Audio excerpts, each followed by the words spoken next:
The complete works of Swami Vivekananda,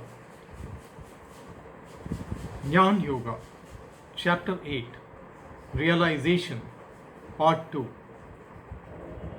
We now get a very developed idea of renunciation and Vedic morality. That until one has conquered the desires for enjoyment, the truth will not shine in him. So long as these vain desires of our senses are clamoring and as it were dragging us outward every moment, making us slaves to everything outside, to a little color, a little taste, a little touch, notwithstanding all our pretensions, how can the truth express itself in our hearts? Yama said, that which is beyond never rises before the mind of a thoughtless child deluded by the folly of riches. This world exists, the other does not. Thinking thus, they come again and again under my power. To understand this truth is very difficult. Many, even hearing it continually, do not understand it, for the speaker must be wonderful. So must be the hearer. The teacher must be wonderful, so must be the taught. Neither is the mind to be disturbed by vain arguments, for it is no more a question of argument. Rather, it is a question of fact. We have always heard that every religion insists on our having faith. We have been taught to believe blindly. Well, this idea of blind faith is objectionable, no doubt. But analyzing it, we find that behind it is a very great truth. What it really means is what we read now. The mind is not to be ruffled by vain arguments, because arguments will not help us to know God. It is a question of fact and not of argument. All argument and reasoning must be based upon certain perceptions. Without these, there cannot be any argument. Reasoning is the method of comparison between certain facts which have already been perceived. If these facts are not there already, there cannot be any reasoning. If this is true of external phenomena, why should it not be so of internal? The chemist takes certain chemicals and certain results are produced. This is a fact. You see it, sense it, and make the basis on which you build your chemical arguments. So with the physicists, so with all other scientists. All knowledge must stand on perception of certain facts, and upon that we build our reasoning. But curiously enough, the vast majority of mankind think, especially at the present time, that no such perception is possible in religion, that religion can only be apprehended by vain arguments. Therefore, we are told not to disturb the mind by vain arguments. Religion is a question of fact, not of talk. We have to analyze our own souls and to find what is there. We have to understand it and to realize what is understood. That is religion. No amount of talk will make religion. So the question whether there is God or not can never be proved by argument, for the arguments are as much on one side as on the other. But if there is a God, He is in our hearts. Have you ever seen Him? The question as to whether this world exists or not has not yet been decided, and the debate between the idealists and the realists is endless. Yet we know that the world exists and that it goes on. We only change the meaning of words. So with all the questions of life, we must come to facts. There are certain religious facts which, as in external science, have to be perceived, and upon them religion will be built. Of course, the extreme claim that you must believe every dogma of a religion is degrading to the human mind. The man who asks you to believe everything degrades himself, and if you believe, degrades you too. The sages of the world have only the right to tell us that they have analyzed their minds and have found these facts. And if we do the same, we shall also believe, and not before. That is all there is in religion. But you must always remember this, that as a matter of fact, 99.9% of those who attack religion have never analyzed their minds, have never struggled to get at the facts.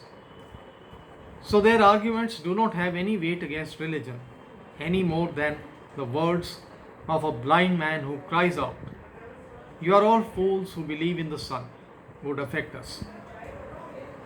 This is one great idea to learn and to hold on to, the idea of realization. This turmoil and fight and difference in religion will cease only when we understand that religion is not in books and temples. It is an actual perception. Only the man who has actually perceived God and soul has religion. There is no real difference between the highest ecclesiastical giant who can talk by the volume and the lowest, most ignorant materialist. We are all atheists. Let us confess it. Mere intellectual assent does not make us religious.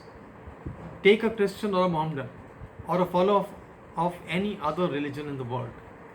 Any man who truly realized the truth of the Sermon on the Mount would be perfect and become a god immediately. Yet it is said that there are many millions of Christians in the world.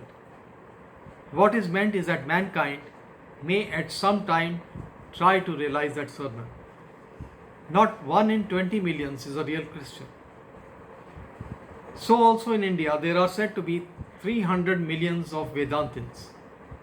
But if there were 1 in 1,000 who had actually realized religion, this world would soon be greatly changed. We are all atheists and yet we try to fight the man who admits it.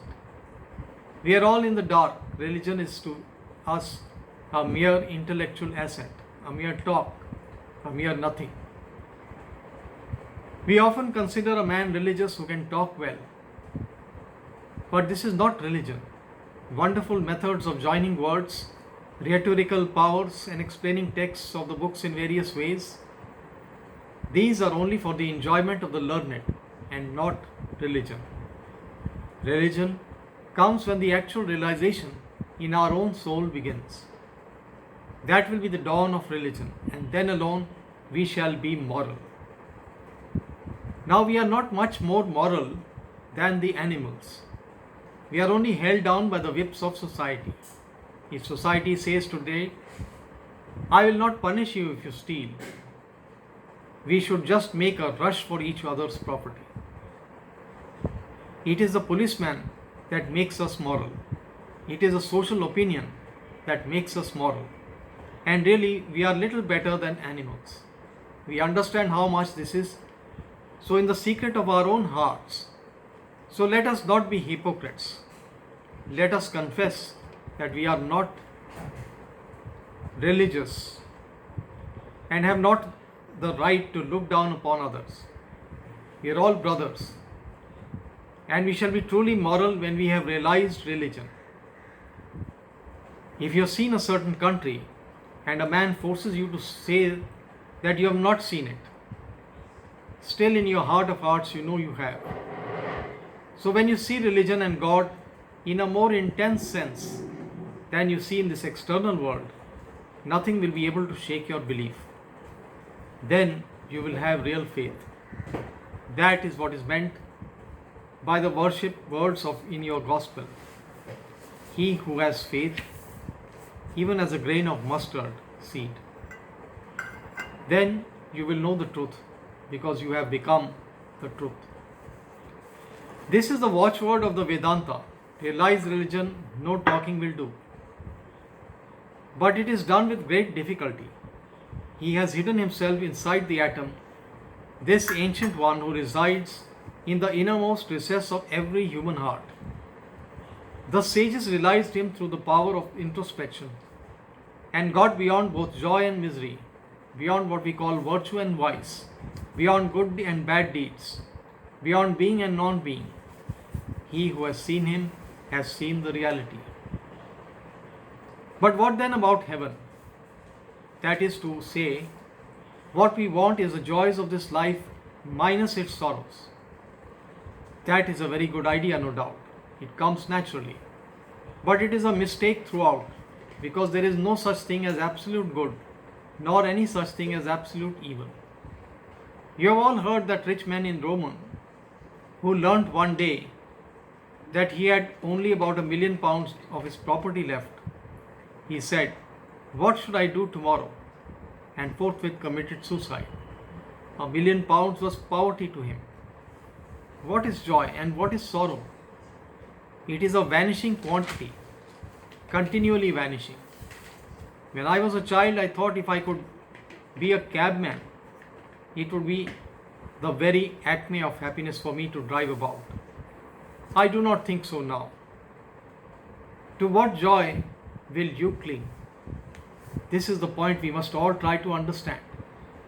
And it is the one of the last superstitions to leave us. Everyone's idea of pleasure is different. I've seen a man who is not happy unless he swallows a lump of opium every day. He may dream of a heaven where the land is made of opium, and that would be a very bad heaven for me.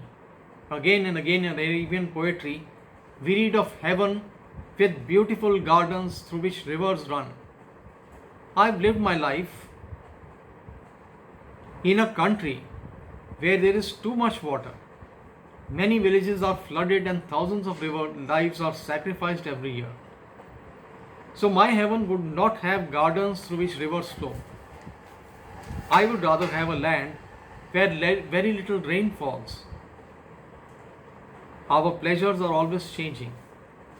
If a young man dreams of heaven, he dreams of a heaven where he will have a beautiful wife. When that same man becomes old, he does not want a wife. It is our necessities which make our heaven, and the heaven changes with the change of our necessities. If he had a heaven-like desire by those to whom sense enjoyment is the very end of existence, then we would not progress. That would be the most terrible curse we could pronounce on the soul. Is this all we have come to? A little weeping and dancing and then to die like a dog? What a curse you pronounce on the head of humanity when you long for these things. That is what you do when you cry after the joys of this world. For you do not know what true joy is. What philosophy insists is not to give up joys, but to know what joy really is. The Norwegian heaven is a tremendous fighting place where they all sit before Odin. They have a wild boar hunt, and then they go to war and slash each other to pieces. But in some way or the other, after a few hours of such fighting, the wounds are all healed up, and they go into a hall where the boar has been roasted and have a carousel. And then the wild boar takes form again, ready to be hunted the next day. That is much the same thing as our heaven. Not a bit worse, only our ideas may be a little more refined. We also want to hunt wild boars and get to a place where all enjoyments will continue, just as the Norwegian imagines that the wild boar is hunted and eaten every day and recovers the next day.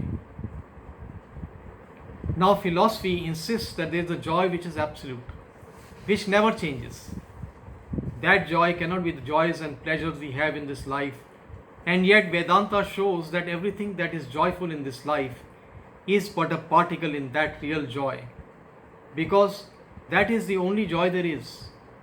Every moment really we are enjoying the absolute bliss, though covered up, misunderstood and caricatured. Wherever there is any blessing, blissfulness or joy, even the joy of the thief in stealing, it is that absolute bliss coming out. Only it has become obscured, muddled up, as it were, with all sorts of extraneous conditions and misunderstood. But to misunderstand that We have to go through the negation, and then the positive side will begin. We have to give up ignorance and all that is false, and then truth will begin to reveal itself to us, and then truth will begin to reveal itself to us. When we have grasped the truth, things which we gave up at first and will take new shape and form will appear to us in new light and become deified.